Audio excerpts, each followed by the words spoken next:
एक समय की बात है।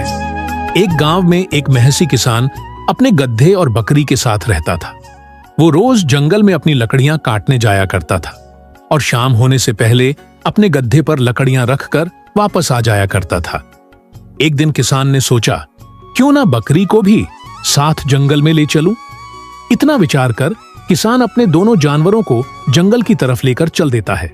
बकरी और गधा बचपन से किसान के साथ रह रहे थे, जिसकी वजह से दोनों काफी अच्छे मित्र भी थे। जंगल में जाते समय किसान ने गधे के ऊपर पानी का एक छोटा घड़ा भी रख दिया था। इसी तरह जंगल का रास्ता कट रहा था। किसान आगे आगे और बकरी गधा पीछे पीछे। ओ बकरी बहन, मैं अकेले ही लकड़ियां उठा कर ले आता, तो इतनी सुबह क्यों परेशान हो रही है? थक जाएगी। अरे पगली, अगर मैं तेरे साथ रहूंगी तो काम जल्दी खत्म होगा, और जब दो दोस्त मिलकर काम करेंगे तो ज्यादा लकड़ियां भी इकट्ठा होंगी और मालिक की अच्छी कमाई भी। सच कहती है, तू सच में मेरी सच्ची साथी है। लेकिन मालिक ने ये पानी का मटका क्यों रखा है तेरे ऊपर? जंगल में नदी तो है ही। अरे पगली, हमारे मालिक बहुत ही समझदार हैं। उन्हें पता है नदी के पास जंगली जानवर रहते हैं। अगर हम वहीं पानी पीते और कोई पीछे से आ जाता तो भाग भी नहीं पाते। इसीलिए मालिक ने मटका मेरे ऊपर रखा होगा। वाह, तू तो बड़ा अक्लमंद है। सच कहूँ तो तेरे जैसे दोस्त पर गर्व होता है। हाँ, तभी तो मालिक ने मुझे तेरी देखभाल के लिए रखा है। हाँ भाई हाँ, मालिक ने यही समझदारी देखकर तो तुझे हमेशा मेरे साथ रहने को कहते हैं। बातों बातों में तीनों जंगल में पहुंच जाते हैं और वहां पहुंचकर दोनों घास खाने लगते हैं। इधर किसान लकड़ियां काटने लगता है। लकड़ियां काटते काटते कब समय बीत जाता है पता ही नहीं चलता। किसान आज बकरी के हिस्से की भी लकड़ियां काट देता है।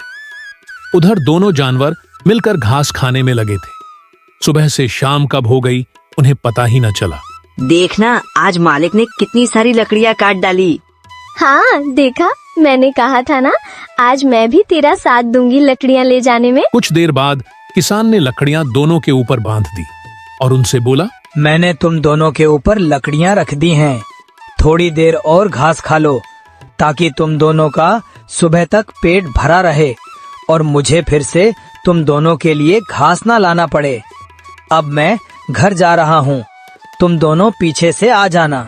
इतना कहकर किसान वहां से चला जाता है और दोनों फिर से घास खाने लगते हैं।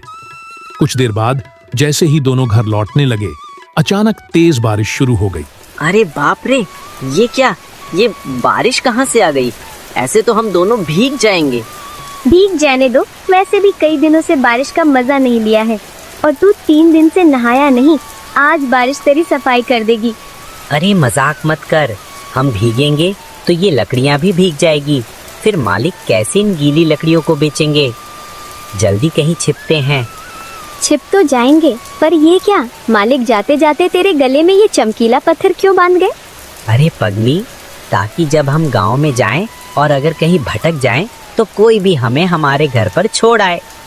अब बातों में समय मत बिता, नहीं तो हम सच में भीग जाएंगे। चल जल्दी कहीं छिप जाते हैं। भागते भागते दोनों को सामने एक गुफा दिखी और वे लकड़ियों का गट्ठर संभालते हुए उसमें घुस गए। हे भगवान, कितनी जोरदार बारिश हो रही है। लग नहीं रहा कि जल्दी रुकेगी। ऐसे में घर पहुँचते पहुँचते तो रात हो ही जाएगी। सुनो, देखो ना, इस गुफा के अंदर कितनी सारी जानवरों की हड्डियां पड़ी है। ये किस जानवर की गुफा हो सकती है? ये कहाँ फंस गए हम दोनों? मुझे भी नहीं पता, मैं पहली बार इस रास्ते से आया हूँ। बारिश के कारण हम उल्टी सीधी दिशा में भाग आए। अब तो समझ ही नहीं आ रहा। अंदर घुसते ही उन्हें चारों ओर हड्डियां दिखाई दी। दोनों घबराकर गुफा में चारों तरफ देखते हैं और बहुत ज्यादा डर जाते हैं। अरे, इतनी हड्डियां देखकर तो लगता है ये गुफा किसी शेर की है। नहीं, ऐसा लग रहा है कि हम किसी बड़ी मुसीबत में फंस गए हैं। क्या? तो हमारी जान को सच में खतरा है। हमें तुरंत यहाँ से निकलना होगा, इससे पहले कि शेर लौट आए। हाँ, तुम बिल्कुल सही कह रही हो। बाहर जाएंगे तो बस भीगेंगे, लेकिन यहाँ रहे तो शेर हमें जिंदा खा जाएगा। जल्दी चलो, देर मत करो। दोनों जैसे ही गुफा से निकलते हैं, सामने एक शेर आता है। उसकी जबड़ी में एक मरा हुआ शिकार था और वह धीरे धीरे गुफा की ओर बढ़ रहा था। उफ, इस बारिश ने तो नाक में दम कर दिया है। अब जल्दी से गुफा में जाकर आराम करता हूँ और इस नरम नरम हिरण का स्वाद लेता हूँ। अरे नहीं, हमारी मौत तो हमारे सामने चली आ रही है, अब क्या होगा? शांत रहो बकरी बहन, मुझे कुछ सोचने दो। कोई ना कोई रास्ता तो जरूर होगा ही होगा इस मुसीबत से बचने का। अब तो हमारी खैर नहीं, शेर यही आ रहा है। आज तो हम भगवान को प्यारे हुए समझो। चुप रहो, डर हमें और कमजोर बना देगा। मेरे पास एक तरकीब है, जैसा मैं कह रहा हूँ तुम बस वैसा करती जाओ। इतना कहकर गधा जोर जोर से दीवार पर पैर मारने लगा। हाँ, ये कैसी अजीब आवाज है, और ये तो मेरी गुफा से ही आ रही है। लगता है कोई मेरी गैर मौजूदगी में मेरी गुफा में घुस आया है। अभी जाकर मैं उसे सबक सिखाता हूँ। उधर शेर बारिश से परेशान होकर गुफा में आना चाहता था। गधे और बकरी ने उसे देखकर और जोर से डरावनी आवाजें निकालनी शुरू कर दी। क्या हुआ बेगम, आपके दांत क्यों खटखटा रहे हैं? शहंशाह, ये भूख का असर है। 4 दिन से तो हम सिर्फ खरगोश, बिल्ली और सियार जैसे कमजोर जानवरों का ही मांस खा रहे हैं। अब तो मेरा मन किसी शेर या बाघ का ताजा और मजेदार मांस खाने का है। ओहो, तो क्यों ना हम यहीं रुककर इसी गुफा के मालिक शेर का इंतजार करें। जैसे ही वो लौटेगा हम उसे पकड़कर तुम्हारी दावत अरे बना। बाप रे, ये कौन से खतरनाक जानवर हैं जो मेरे मांस की दावत उड़ाना चाहते हैं? शायद कोई दैत्य है। अब मैं क्या करूं, कहां जाऊं? ऐसे तो मैं बेघर हो जाऊंगा, और अगर मैं इनसे डर गया तो जंगल के सभी जानवर मुझे डरपोक समझेंगे। अब क्या करूं, क्या करूं? शेर ठिठक गया और सोचने लगा कि अंदर कोई खतरनाक दैत्य है। शेर थोड़ा हिम्मत करके बोला, सुनो अंदर वालों, मैं इस गुफा का मालिक शेर हूँ। बताओ तुम कौन हो और मेरे घर में क्या कर रहे हो? ओह, तो तू ही इस गुफा का मालिक है। अच्छा हुआ, हम तेरा ही इंतजार कर रहे थे। अब पहले ये बताओ कि तुम लोग कौन हो? मैं हूँ सवा शेर। सवा शेर? मैंने तो आज तक ऐसा नाम नहीं सुना। क्या पता तुम कोई धोखेबाज हो। अगर मुझे ये पता लग गया तो तेरी खैर नहीं। मुझे अपने सवा शेर होने का सबूत दो। गधे भाई, ये तो हमसे सबूत मांग रहा है। अब क्या करे? कहीं इसे हमारे बारे में पता लग गया तो ये हमें नहीं छोड़ेंगे। बकरी बहन, तुम घबराओ मत, मेरे पास एक तरकीब है, बस देखते जाओ। बकरी से इतना कहकर गधा शेर से कहता है, रुक जा, तू ऐसे नहीं मानेगा। मैं अभी बाहर आता हूँ और तुझे चीर देता हूँ, तब तुझे पक्का सबूत मिल जाएगा और मेरी बेगम का पेट भी भर जाएगा। मैं बाहर आऊं उससे पहले तुम मेरे नाखूनों को देख अपना शक मिटा ले। इतना कहकर गधा अपने गले में लटके बड़े से नुकीले तबीज को शेर के पास फेंक कर कहता है, ये देख, यह है मेरे पंजे का नाखून। क्या इतना काफी है या खुद बाहर आकर अपने पंजे से तुझे चीर फाड़ दूं? इतना कहकर गधा चलने की आवाज अपने पैरों से निकालता है। इधर शेर नाखून देखकर कांपते हुए कहता है, हे भगवान, इतना बड़ा नाखून! अगर ये नाखून है तो पूरा सवा शेर कितना बड़ा होगा। शेर डर के मारे वहां से भाग खड़ा हुआ। रास्ते में सियार ने शेर को भागते देखा और उसे रोक लिया। अरे अरे, ये क्या देख रहा हूँ? जंगल के राजा शेर खान वो भी डरकर भाग रहे हैं। महाराज रुको, जरा ठहरो, क्या हुआ? तबीयत तो ठीक है ना? जंगल का राजा होकर भी आप किसी से डर गए? आप तो हमेशा दूसरों के पीछे दौड़ते हो, आज आपके पीछे कौन पड़ गया? मत पूछ यार, मेरी गुफा में एक भयानक सवा शेर घुस आया है। मैं तो जान बचाकर भाग निकला। तू भी मेरी मान ले, अपनी जान लेकर भाग जा, वरना वो तुझे भी नहीं छोड़ेगा। क्या कहा आपने? सवा शेर? अरे महाराज, ऐसा तो होता ही नहीं। लगता है किसी ने आपको धोखा दिया है। मैंने कहा ना, वहाँ सवा शेर है। हंसी मत उड़ा नीच सियार, वरना अंजाम बुरा होगा। ठीक है महाराज, पर क्या आपने अपनी आंखों से उसे देखा? देखा तो नहीं, लेकिन उसकी आवाज सुनी और उसका नाखून का टुकड़ा पाया है। इतना बड़ा था कि देखकर ही डर लग जाए। मगर देखा तो नहीं ना महाराज। चलो एक बार मेरे साथ वापस चलते हैं, सच का पता लगाते हैं कि वहाँ वाकई सवा शेर है या किसी ने आपको मूर्ख बनाया है। नहीं, मैं वापस बिल्कुल नहीं जाऊंगा।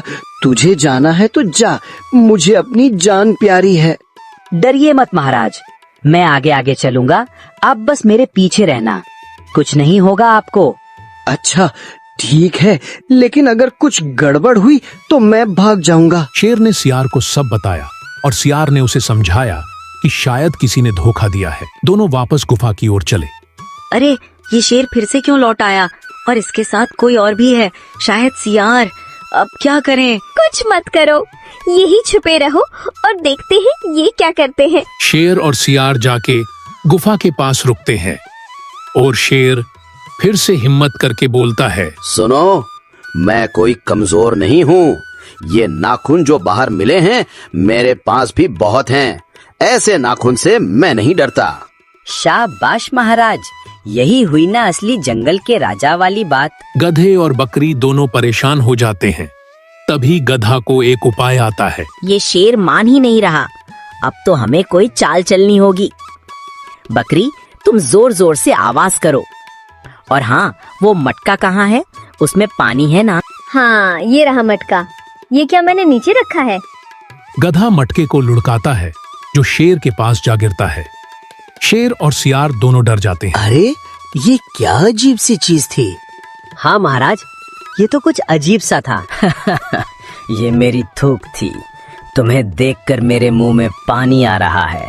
अब मैं तुम्हें खाने आ रहा हूँ। गुफा के अंदर बकरी अपने पैरों से और भी धमाका करने लगती है। ये सुन के शेर और भी ज्यादा डरने लगता है। नालायक सियार, तेरे चक्कर में मैं मर जाऊंगा। मैं भाग रहा हूँ। रुकिए महाराज, पहले उसे बाहर तो आने दीजिए। मुझे लगता है वो कोई ढोंगी है। चुप, मैं अब और धोखा नहीं खाऊंगा। वो सवा शेर सच में खतरनाक है। जंगल में और गुफाएं भी हैं, मैं कोई और ढूंढ लूंगा। जान है तो जहान है, भागो। शेर फिर से भाग जाता है। गधा और बकरी राहत की सांस लेते हैं और बाहर निकल आते हैं, लेकिन सियार उन्हें देख लेता है और कहता है, ओह, तो ये तुम दोनों थे। तुम्हें लगता है तुमने शेर को उल्लू बना दिया, पर मुझे सब पता लग गया। अब तुम दोनों की खैर नहीं। मैं फिर से शेर को बुलाकर लाता हूँ और तुम दोनों का शिकार करवाता हूँ, फिर शेर भी मुझे कुछ हिस्सा दे देगा। सियार शेर के पास जाकर सारी बात बताता है। महाराज रुकिए, वो कोई सवा शेर नहीं था। वे तो पासजे गांव से आए दो जानवर थे, एक बकरी और एक गधा। उन्होंने चालाकी से आपको डरा दिया। चलो वापस चलकर देख लो। ये क्या कह रहा है? सियार, कहीं तू पागल तो नहीं हो गया? ऐसा कैसे हो सकता है? क्या सच में ऐसा है? तभी पेड़ पर बैठे एक कौवे ने बातचीत सुनी और बीच में बोल पड़ा। क्या माजरा है शेर खान? मुझे भी तो बताओ, शायद मदद कर सकूं। मेरी गुफा में सवा शेर और उसकी शेरनी घुसे थे। मैंने उनके नाखून और थूक देखे, पर यह सियार कहता है कि वो गांव से आए जानवर थे। महाराज, ये सियार तुम्हें धोखा दे रहा है। शायद वो सवा शेर से मिला हुआ है और तुम्हें वहाँ ले जाकर खुद भी तुम्हारा मांस खाना चाहता है। तो तू गद्दारी कर रहा है, अब तुझे छोड़ूंगा नहीं। ये सुनकर शेर गुस्से में आ गया और उसने सियार पर वार कर दिया। कौवा नीचे उतरकर उसका मांस खाने लगा और सोचने लगा कि उसे तो बस पेट भरने से मतलब है। अगर आपको कहानी अच्छी लगी हो तो वीडियो को लाइक और चैनल को सब्सक्राइब करना।